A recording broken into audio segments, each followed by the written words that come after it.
అందరికీ నమస్కారం. ప్రణయ్ సాగరం పార్ట్ 71. శివకృష్ణ గారు పావని గారు కలిసి ఫస్ట్ సుధాకర్ గారి ఇంటికి వెళ్తారు. వాళ్ళని చూడగానే సుధాకర్ గారు మనసులో పావని వాళ్ళు ఎందుకు వచ్చినట్టు, మొన్నంత గొడవ చేసి వెళ్ళింది కదా, వెళ్ళిన 2 రోజులకే ఎందుకు వచ్చినట్టు అని ఆలోచిస్తుంటే శివకృష్ణ గారు ఎలా ఉన్నావు అన్నయ్య అని అడుగుతారు. సుధాకర్ గారు బాగున్నా శివ అని, ఏంటి ఎలా వచ్చారు అని అడుగుతారు. పావని గారు ఏంటి బావగారు అలా అడుగుతారు, ఎందుకు వచ్చామో మీకు మాత్రం తెలీదా ఏంటి, ఎన్ని ప్రయత్నాలు చేసినా నేను వద్దు అనుకున్నవాడే నా కూతురికి మొగుడై మా ఇంటికి అల్లుడుగా వచ్చాడు. వాడు నా కూతురు వాడే కావాలని కోరుకుంది, వాడు వద్దన్నా వెంటపడింది. వీడేమో నాకు ఇష్టం లేదంటూనే నా కూతురు మెడలో తాళి కట్టి మా ఇంటి అల్లుడై కూర్చున్నాడు. అలాంటప్పుడు నా కూతుర్ని వాడు ఎలా చూసుకుంటున్నాడో, ఎన్ని బాధలు పెడుతున్నాడో చూసుకోవాలిగా. బాగానే చూసుకుంటుంటే ఆ ఇంటికి పెద్ద అంటూ ఎవరూ లేరు, తర్వాత జరగాల్సిన కార్యక్రమాలు కూడా కొన్ని ఉన్నాయి కదా, అవన్నీ చూసుకోవాలిగా అని అంటారు. సుధాకర్ గారు నువ్వు కంగారు పడేంతగా ఏమీ లేదు పావని, ఇద్దరూ చాలా సంతోషంగా ఉన్నారు. ఏదో కారణంతో అక్షరని వాడు దూరం పెట్టాడే కానీ తనంటే ప్రేమలేక కాదు అని అంటారు. పావని గారు ఇలాంటివి చెప్పడానికేం బావగారు, మన కళ్ళతో మనం చూస్తేనేగా అసలు నిజాలు తెలిసేది అని అంటారు. సుధాకర్ గారు సరే మీరు వెళ్ళి కాళ్ళు చేతులు కడుక్కొని టిఫిన్ చేయండి అని అంటారు. పావని గారు లేదులేండి బావగారు, ముందు అక్షరం చూసిన తర్వాతనే ఏమైనా అని అంటారు. సుధాకర్ గారు మనసులో పావని ఎందుకు ఎలా మాట్లాడుతుంది, నిజంగా కూతురు మీద ప్రేమనా లేక వేరే ఏదైనా కారణమా అని అనుకుంటారు. శివకృష్ణ గారు నువ్వు తినే 10 నిమిషాల్లో నీ కూతురేమి ఊరు వదిలి వెళ్ళిపోదులే పావని, పొద్దున్నే హైరానా చేసి మరీ ఇక్కడ తీసుకుని వచ్చావు, కనీసం కాఫీ కూడా తాగనివ్వలేదు. నేను తిని ట్యాబ్లెట్స్ వేసుకోవాలి, చాలా ఆకలిగా కూడా ఉంది, ముందు తిను తర్వాత వెళ్దాంలే అని అంటారు. పావని గారు సరే కానివ్వండి, కాకపోతే త్వరగా తినండి అని చెప్పి కిచెన్లోకి వెళ్తూ మీరు తిన్నారా బావగారు అని అడుగుతారు. సుధాకర్ గారు ఇంకా లేదు పావని, మీరు తినండి, సుందరమ్మ చెప్తానులే మళ్ళీ టిఫిన్ పంపించమని అనేసి బయటకు వెళ్తుంటే పావని గారు అక్షర పెళ్ళవగానే సామ్రాట్ కెనడా వెళ్తాడు అనుకున్నాను, కానీ ఇంకా ఇక్కడే ఎందుకున్నాడు బావగారు అని అడుగుతారు. సుధాకర్ గారు ఆగి చాలా రోజుల తర్వాత ఇద్దరూ కలిశారుగా పావని, ఒక 2 రోజులు ఉండి వెళ్తాను అని అన్నాడు అని అంటారు. పావని గారు శివకృష్ణ గారికి ప్లేట్ ఇస్తూ కొత్తగా పెళ్ళైన వాళ్ళ మధ్యలో సామ్రాట్ ఎందుకంట, వీళ్ళు రోజు కాల్స్ మాట్లాడుకుంటూనే ఉంటారుగా అని అంటారు. సుధాకర్ గారు మాట్లాడే లోపే శివకృష్ణ గారు సామ్రాట్ ఎక్కడుంటే నీకేంటి ప్రాబ్లము పావని, ప్రతి విషయంలో తలదూరుస్తూనే ఉంటావు, అన్నీ నాకే కావాలంటావు, ఇలా చేసే అక్షర్కి నీ మీద కోపం పెరిగేలా చేసుకున్నావు అని అంటారు చిరాగ్గా. పావని గారు అయ్యో రామా, ఇప్పుడు నేనేమన్నానని మీరు నా మీద ఎలా అరుస్తున్నారు, సామ్రాట్ తన బిజినెస్ చూసుకోవాలి కదా, అవన్నీ చూసుకోవడానికి ఇంకొకరు తోడుగా కూడా ఎవరూ లేరాయే, అందుకే అన్నాను అని అంటారు. శివకృష్ణ గారు ఎప్పుడు ఎలా మేనేజ్ చేసుకోవాలో తనకి బాగా తెలుసు, నువ్వు చెప్తేనే తెలుసుకునే స్టేజ్లో లేడు అంటారు కోపంగా. పావని గారు అభయ్ని సామ్రాట్ని ఒక మాట అంటే చాలు ఎంత కోపమో, భలే వెనకేసుకొస్తారు అని అంటారు మూతి ముడుస్తూ. శివకృష్ణ గారు ప్రణీత్ని ఒక మాట అంటే నువ్వెందుకు పడినేవో అలానే మేము కూడా, నీకు నచ్చితే ఒకలాగా నచ్చకుంటే ఒకలాగా ఉంటావేమో, కానీ నేను నీలా కాదు, మంచి మనసుండి పెద్దలంటే గౌరవం ఉండే ప్రతి ఒక్కరిని వెనకేసుకునే వస్తాను అని అంటారు.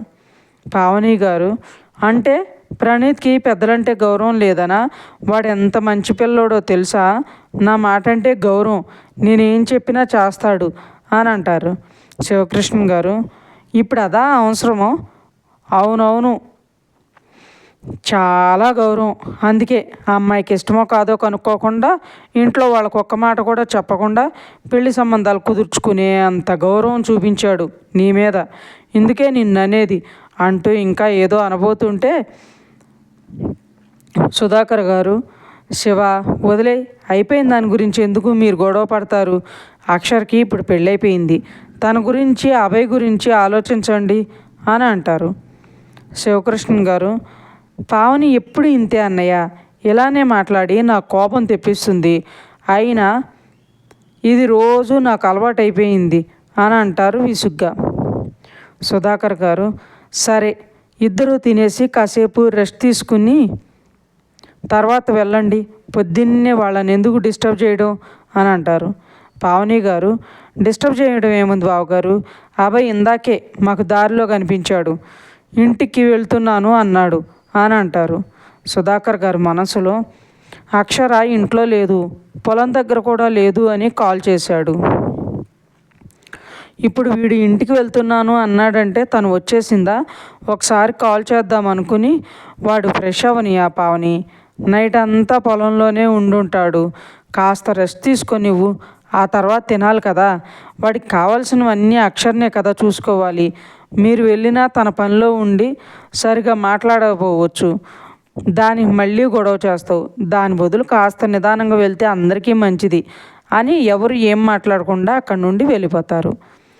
ఆయన వెళ్ళగానే పావని గారు, ఈయన పెత్తనం ఏంటో, నా కూతురి ఇంటికి ఎప్పుడు వెళ్ళాలో, ఏం చేయాలో, ఎలా మాట్లాడాలో కూడా ఈయనే చెప్తారు, దానికి మీరేమో గంగిరెద్దులా తలూపుతారు అని అంటారు చిరుబురులాడుతూ.